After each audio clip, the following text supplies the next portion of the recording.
Police अधीक्षक तुषार पाटील यांचं निधन झालं असून यामुळे महाराष्ट्र पोलीस दलात शोककळा पसरली आहे। राज्य राखीव पोलीस दल SRPF गट 5 दौंडचे समादेशक म्हणून कार्यरत असलेले पोलीस अधीक्षक तुषार पाटील यांचं वयाच्या अवघ्या 45व्या वर्षी निधन झालंय।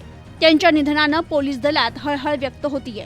काही दिवसांपासून त्यांची प्रकृती अस्वस्थ असल्यानं त्यांना पुण्यातील रुबी हॉल क्लिनिक येथे उपचारासाठी दाखल करण्यात आलं होतं। मात्र उपचारादरम्यान त्यांची प्रकृती अधिकच खालावली आणि त्यांनी अखेरचा श्वास घेतला। 8 वर्षांपूर्वी तुषार पाटील यांच्यावर किडनी प्रत्यारोपणाची शस्त्रक्रियाही करण्यात आली होती।